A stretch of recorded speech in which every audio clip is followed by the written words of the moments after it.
Hello everyone, কেমন আছো তোমরা সবাই? আশা করছি খুবই ভালো আছো। এটা কিন্তু আমার মনসা পুজোর ভ্লগ হচ্ছে, যেটা আমি খুব দেরিতেই আপলোড করছি বিকজ শরীরটা এতটাই খারাপ আছে কদিন থেকে কি আমি ভয়েস ওভারটা দিতেই পারিনি। তো এখানে আমি দেখো রেডি হচ্ছিলাম। মনসা পুজো যেটা আছে না, সেটা আমাদেরকে একটু দূরে যেতে হয়, মানে এটা কুণ্ডহিত সাইডে আছে, গড়সিমলে বলে একটা জায়গা। তো এখান অনেক মানুষই ওই জায়গাটা চিনে, কেন কি খুবই জাগ্রত মা হচ্ছে ওইখানকার। আর আমার অয়ন অ্যাকচুয়ালি ওইখান থেকেই, মানে অয়নকে আমার পাওয়া, মানে আমার কিছু প্রবলেমস ছিল যেটার জন্য আমি মায়ের কাছে গেছিলাম, মায়ের শরণে গেছিলাম। আর সেইখানে যাওয়ার পরে কিন্তু মানে মেয়ে হওয়ার 8 বছর পর কিন্তু আমি অয়নকে পেয়েছি। তো সেই জায়গা প্রতি একটা আমার আলাদাই একটা ভক্তি আছে। তাই দেখো, এটা কিন্তু আর্লি মর্নিং আমরা রেডি হয়ে যাচ্ছি, কেন কি আমাদেরকে ওইখানে 7টার মধ্যে পৌঁছে যেতে হবে। পুজোটা যেহেতু খুব জলদি বসে যাই। আর সায়ন উপোসটা রেখেছে বিকজ আমি অষ্টমী পেলেছিলাম, ও উপোস রেখেছে, কেন কি এখনও অয়নকে আমাকে ফিড করাতে হয়, সেই জন্য আমি উপোসটা করতে পারিনি।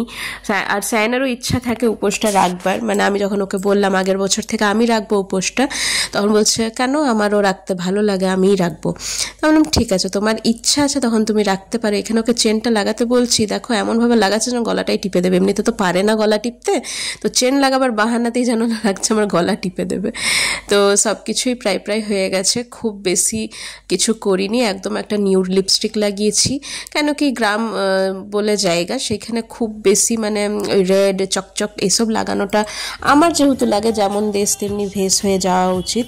অতিরিক্ত সাজগোজটা আমার ভালো লাগে না এমনি সাইডে, মানে একটা হয় না যেমন ওই বলুন যেমন দেশ অমনি ভেস অমনিভাবেই যাওয়াটা উচিত। এখানে দেখো পুজো হয়ে গেছে, এখানে কলস ভাসাতে যাচ্ছে, সেই জন্য এখানে দেখো এটা একটা রিচুয়াল হচ্ছে। এমনিভাবে রাস্তার মধ্যে বাচ্চাদের শুইয়ে দিয়ে যারা কলসটা মাথা করে নিয়ে যাচ্ছে, তারা যদি এমনিভাবে ক্রস করে যায় তো একটা আশীর্বাদ এটাকে মানা হয়, মায়ের আশীর্বাদ পাওয়া যায়। তো সেই জন্যে আমার মেয়ে আর আমার কি বলবো আমার বোনের ছেলে, মানে ও আমারও ছেলে, তো দুজনাই এখানে শুয়ে পড়েছে। আর দুজনে একটু অবাক আছে কি ওদেরকে সাডেনলি এমনিকে শুয়ে কেন দেওয়া হলো। আর ওরা দুজনই না অনেক কেউ এমনি শুয়ে যাচ্ছিলো, তাদেরকে এমনিভাবে ক্রস করে করে নিয়ে যাচ্ছিলো। একদম দেখতে পাচ্ছ গ্রাম পরিবেশ, কিন্তু দেখো বাচ্চাটা কিভাবে কান্না করছে, মানে ভয় পেয়ে যাচ্ছে বাচ্চাটা, কিন্তু এটা তো মায়ের আশীর্বাদ, এটা করা সবাইকেই উচিত। তো এখানে দেখো সবাই শুচ্ছে আর মানে সবাই আশীর্বাদটা নিচ্ছে। এই দেখছো রান্না বান্না, এদের গ্রামে কি নিয়ম আছে, যাদের ঘরে পাঠা পড়বে, হ্যাঁ অনেক, যেমন আমরা গেছি, আমরা ওদের বাড়ি গেছি, ওইখানে পাঠা দিচ্ছি, তো তারা কিন্তু পুরো গ্রামের লোককে খাওয়াচ্ছে। আমরা যেখানে গেছিলাম, যেখানে আমাদের পাঠা পড়ে, যেখানে মা মনসার কাছে আমরা গেছিলাম, সেইখানেই কিন্তু সেটা একটা বাড়ি হচ্ছে, তো ওরা কিন্তু সবাইকে দেখো পুরো গ্রামকে খাওয়াবে, তাই ওদেরকে রান্না করতে হয়। থেকে ঘুরে চলে এসেছি আর এসে পরেই এখানে রান্না চাপিয়ে দিয়েছি।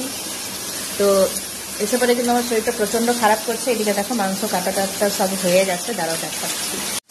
এই যে রইল এই একখানি মাংস এখানে আছে, এই হয়ে গেল ইন্টেস্টাইন কচুরি যা বলবে, আর এই হলো মেটে মেটে আছে, যেটা আমার প্রিয়।